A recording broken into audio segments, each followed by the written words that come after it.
अस्सलाम वालेकुम जी स्टूडेंट्स, उम्मीद है आप खैरियत से होंगे। और स्टूडेंट, आज की सबसे बड़ी खबर कि 9-10 का जो रिज़ल्ट है वो अनाउंस हो चुका है एबटाबाद बोर्ड का।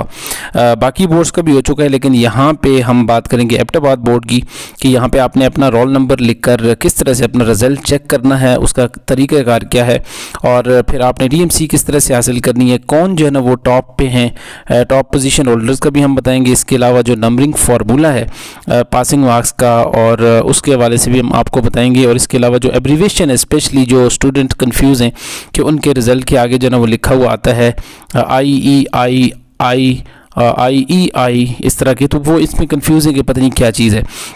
तो यहाँ पे आप स्क्रीन के ऊपर देख सकते हैं कि हमने जो है ना वो वेबसाइट से चेक करने की कोशिश की थी, लेकिन अभी वेबसाइट बहुत ज़्यादा बिजी है, इसलिए यहाँ पे जो है ना वो हमारे पास ये जो है ना ये रिज़ल्ट PDF फॉर्म में मौजूद है। हर बच्ची के पास तकरीबन ये PDF के अंदर मौजूद होगा। तो उसका तरीक़ाकार आसान है कि आप इस तरह से ऊपर जो है ना वो सर्च के ऑप्शन में इसको ओपन करके यहाँ पर अपना नाम लिखेंगे। जैसे मैं यहाँ पर हामिद लिख रहा हूँ, ठीक है जी, हामिद नियाज़। तो 2-3 तरीके मैं आपको बताऊंगा कि किस तरह से आप आसानी के साथ चेक कर सकते हैं। ये पहला तरीक़ाकार है कि आप अपना नाम भी लिख सकते हैं, अपना रोल नंबर भी लिख सकते हैं, डेट ऑफ बर्थ भी लिख सकते हैं।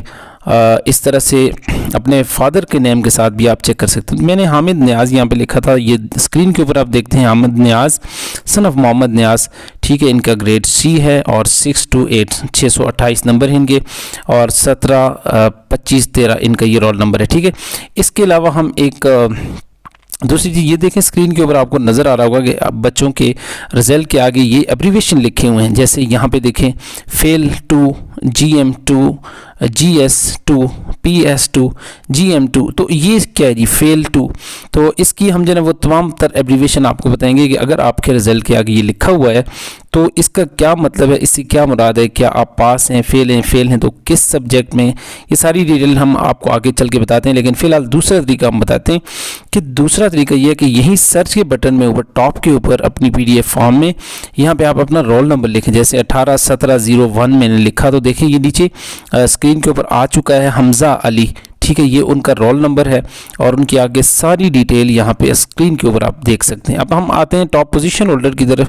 तो जो ह्यूमैनिटीज़ ग्रुप्स है उसमें जो टॉप पे फर्स्ट पोजीशन है वो है, इनका नाम है जी अरीबा बीबी सन ऑफ मोहम्मद शब्बीर, और ये जो है वो GGHS बिरखन मानसेरा से इनका ताल्लुक है। दूसरी पोजीशन है जी मानूर तारिक की, और ये भी हैं GGHS शेरवान एबटाबाद से इनका जो है वो ताल्लुक है, ठीक है। इनका नाम क्या है जी, मानूर तारिक। और जो थर्ड पोजीशन है, अगर हम थर्ड पोजीशन की बात करें तो यहाँ पे हमारे पास स्क्रीन के ऊपर आपको नज़र आ रही होंगी, इनकी 917 मार्क्स हैं, A1, और इकरा फ़याज़ इनका नाम है। और जो सेकंड पोजीशन वाली थी उनके 923 नंबर थे, और थर्ड वाली के इनका इकरा फ़याज़ के नंबर हैं जी 917, और ये इनका ताल्लुक जो है वो GGHS KTS secondary school number 3 Haripur से इनका ताल्लुक है। अब हम बात करते हैं साइंस ग्रुप की।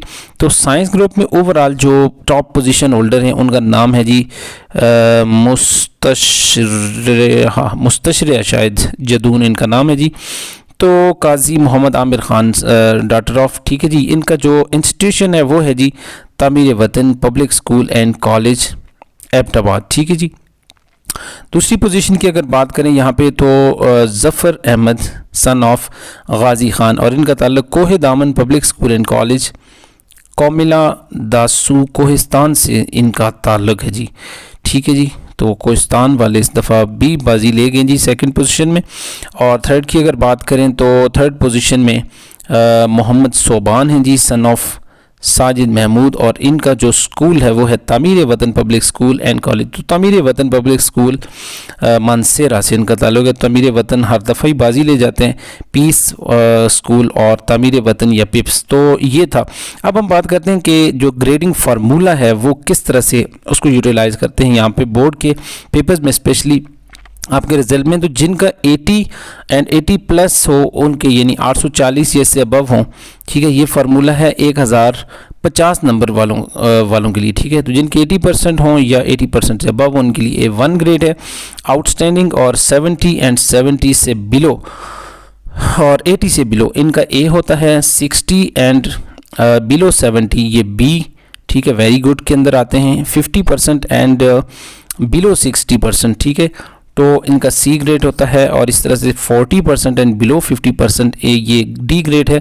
बिलो 40% मार्क्स इनको जो है ना वो ई ग्रेड दिया जाता है। ये सेटिस्फैक्ट्री तो होता है लेकिन इतना ज़्यादा अच्छा नहीं होता। नेक्स्ट जी, ग्रेडिंग फार्मूला फॉर 1100 मार्क्स। तो 1100 मार्क्स के लिए जो फार्मूला यूज़ होता है वो है 80% एंड अबव के लिए A1 और 70% and below 80% A, 60% and below 70% ये B है जी, और 50% एंड बिलो 60% C है। ये मार्क्स आप स्क्रीन के ऊपर देख सकते हैं कि कितने मार्क्स से कितने मार्क्स तक के लिए कौन सा ग्रेड यूज़ हो रहा है। तो यहाँ पे देखें आप 40% एंड बिलो 50% के लिए डी ग्रेड, फेयर के लिए और लास्ट में बिलो 40% मार्क्स ये ई ग्रेड यहाँ पे भी काउंट किया जाता है। और ये जो है ना वो सेटिस्फैक्ट्री ग्रेड तो है लेकिन इतना अच्छा नहीं है। अब हम बात करते हैं सब्जेक्ट एब्रीवेशन की, जो सबसे इम्पोर्टेंट है। स्टूडेंट बहुत ज़्यादा कंफ्यूज हैं जी कि हमने अपने किस तरह से एब्रीवेशन को चेक करना है। तो आप देख लें, अगर आपके जो सब्जेक्ट हैं उन सब्जेक्ट के अंदर आपका लिखा हुआ है AMD, तो इसका मतलब ये है कि आर्ट एंड मॉडल ड्राइंग। अगर आपके यानी आपका जो रिमार्क्स हैं उसके अंदर लिखा हुआ है कि वो यहाँ पे लिखा हुआ अगर ARB, तो इसका मतलब अरेबिक, यानी आपकी अरेबिक रह गई है। या अगर फेल लिखा हुआ है तो इसके मतलब अरेबिक आपकी फेल है। बायो के लिए BIO लिखा होगा और CH से मुराद केमिस्ट्री है, CIV से मुराद सिविक्स है, CS से मुराद कंप्यूटर साइंस और ECO से मुराद इकनॉमिक्स, E से मुराद इंग्लिश और ETH से मुराद एथिक्स है। यानी ये अगर आपके रिमार्क्स में लिखा हुआ है तो आप इसको फेल कंसिडर करेंगे, ठीक है। इलेक्ट्रिकल वायरिंग के लिए EW लिखा हुआ होगा, GM अगर लिखा हुआ है तो इससे मुराद जनरल मैथमेटिक्स है।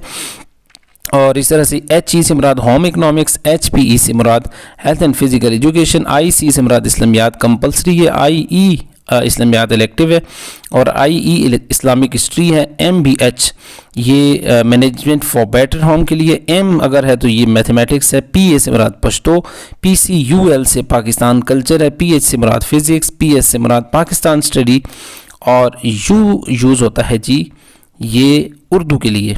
इसके अलावा आपके रिज़ल्ट के अंदर कुछ और एब्रीवेशन भी हो सकते हैं, ठीक है जी। ये तो वो जो मेन सब्जेक्ट हैं उनके हो सकते हैं और इसके अलावा कुछ और भी हो सकते हैं जैसे RL, तो इससे मुराद जो है वो रिज़ल्ट लेट। अगर यानी आपके वहाँ पे मेंशन है रिमार्क्स के अंदर RL लिखा हुआ, इसका मतलब रिज़ल्ट अभी जो है ना वो लेट है, किसी भी वजह से हो सकता है। UFM लिखा है तो इसका मतलब आप नकलें मारते रहें और अनफेयर मीन की वजह से आपका पेपर कैंसिल कर दिया गया है। EGM का मतलब एलिजिबल फॉर ग्रेस मार्क के लिए, MI से मुराद मार्क्स इम्प्रूव्ड, MNI से मुराद मार्क्स नॉट इम्प्रूव्ड, AFDT से मुराद एफिडेविट।